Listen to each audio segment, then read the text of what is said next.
The Freikorps after the German surrender in World War I. A topic that is so interesting and so intriguing to me that I just knew that I absolutely needed to make a video on them. Because when you imagine a country like Germany surrendering, you might imagine the military to pull back and negotiations to begin. But for the Freikorps, these rules didn't quite matter to them, to say the least.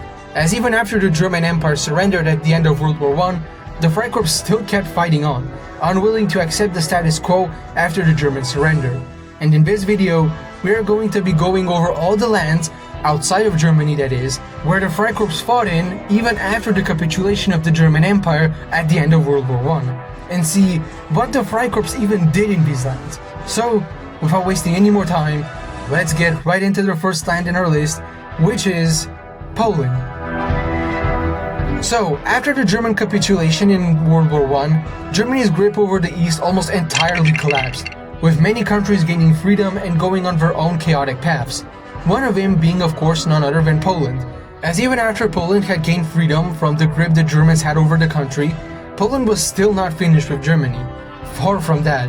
There were still many Poles living under core lands of the German Empire, most notably in Poznan and Upper Silesia, and Poland was not going to let these Poles live under Germany any longer, as they saw this period as the great rebirth of the Polish state, and the need to gain these Polish majority lands on the Polish side was big.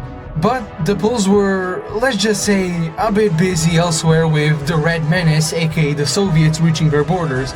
So, the Polish people living in these regions would decide to take things into their own hands and start two major uprisings in Poznan and Upper Silesia.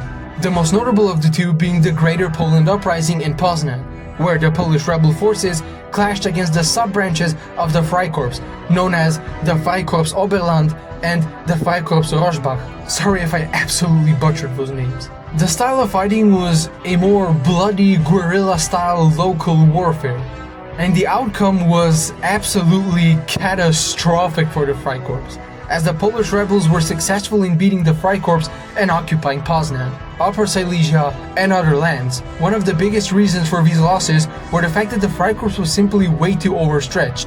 The Freikorps wasn't just fighting in Poznan or Silesia, they were also needed elsewhere, particularly in Germany against the Bavarian and Saxon communist rebels. And for that reason, and many others as well, the Freikorps could not simply allocate whatever little resources and money they were given effectively to be able to win everywhere. And this, along with some other pretty big reasons too, are reoccurring reasons for all the other losses the Freikorps had experienced elsewhere as well. But anyhow, what was next?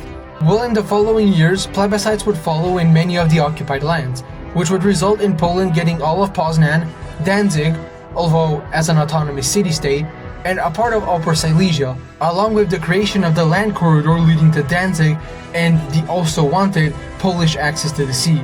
Of course, all of these events would be absolutely terrible news for Germany, as we would lose an absolutely gigantic chunk of vital lands with many people and especially many crucial resources, which would greatly weaken Germany in all spheres.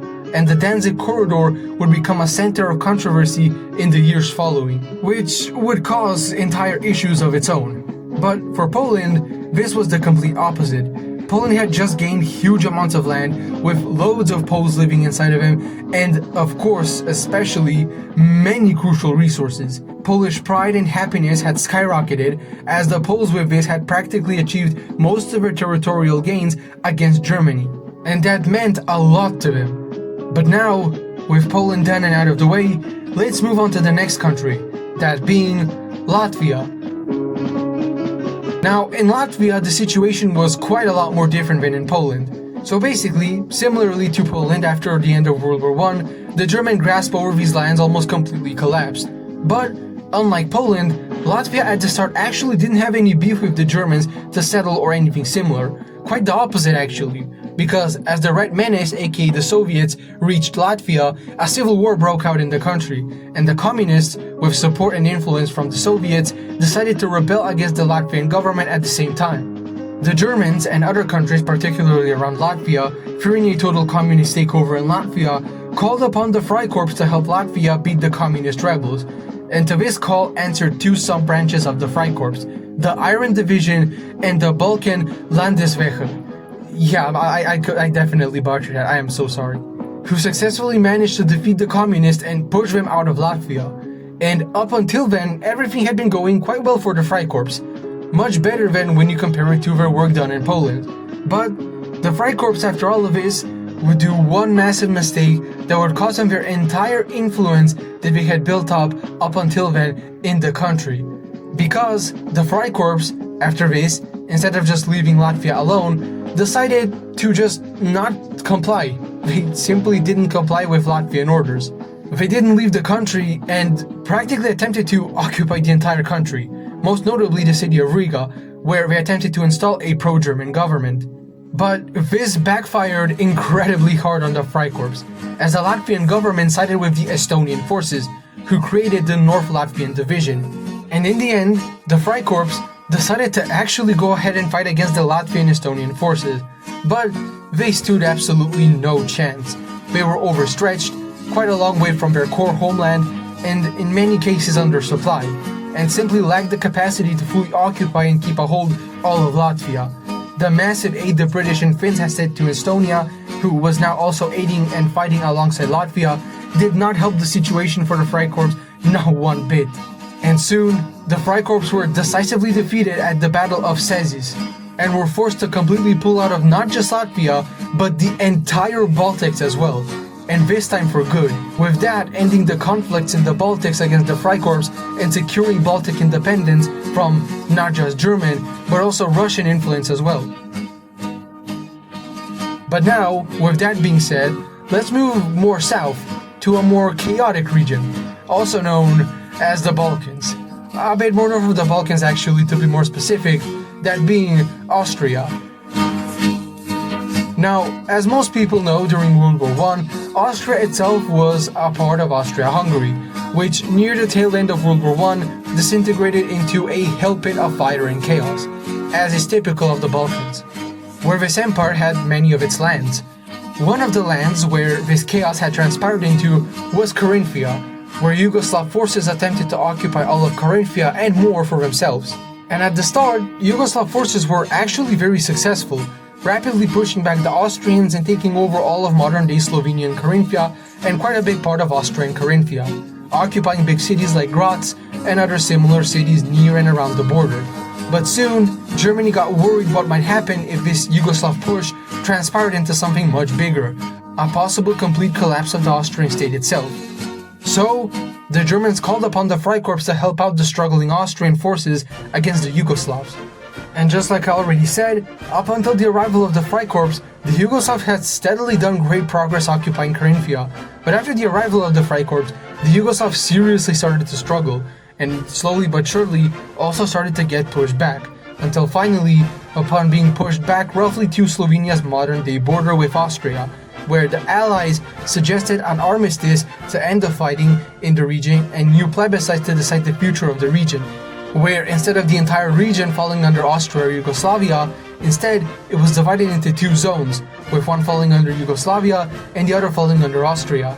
And so this is one of the rare few cases where the Freikorps were actually at the very least somewhat successful in their operation. But why is that the case, you might ask? Well, they didn't attempt to do anything like taking over the entire country or installing a pro-German government or anything stupidly similar, and many Freikorps units were already stationed in Bavaria and Saxony due to recent operations there, and because these were the units that had gained most of the economic and supply-related aid, they were most effective and ready for fighting, and for that reason were also sent to fight in Carinthia and could actually stand a chance against the Yugoslav armies, who were also overstretched and distracted elsewhere in many other areas as well, and weren't really equipped the best. And so, with that, we can now move on to the final few areas the Freikorps fought in, which I have decided to group into one last section, that being all the other operations. The Freikorps had many other smaller operations and interventions. Out of the interventions, most notable were smaller operations in White Russia, as during the Russian Civil War, many Freikorps units drifted into Russia, and coincidentally also got mixed up in the Russian Civil War. Most decided to fight on the side of the White Russians, and were interestingly enough actually involved particularly in many political murders and underground operations. And out of the operations, The most notable was the Kapp Putsch, where the Freikorps literally attempted a right-wing coup of Germany, practically turning the Freikorps from one of Germany's best military tools into one of Germany's biggest nightmares. Because when the Germans signed the Treaty of Versailles, one of the conditions was to disband a huge part of their military. One of the units that was required to be disbanded was the Marinebrigade Eichhardt, which completely refused any orders to do so. And so with that, attempted a coup of the country as well, which in the end failed due to a general strike. And so, with all of that being said, we have ended off at least most of the bigger operations and interventions of the Freikorps outside of Germany after the capitulation of the German Emperor at the end of World War I. And yes, I know, there are many more places where the Freikorps had fought inside of that I haven't mentioned at all in this video, like for example Lithuania, Belarus, Ukraine, and so on and so on. But the fighting/operations in these areas were much smaller and less significant in scale. Also, this video is already quite long enough and I don't want to make it any longer than it needs to be. And also, hey, who knows, maybe one day I'll make a follow-up to this video going over the rest of the nations/areas outside of Germany and maybe even inside of Germany that I haven't mentioned yet. Who knows? Only time can tell.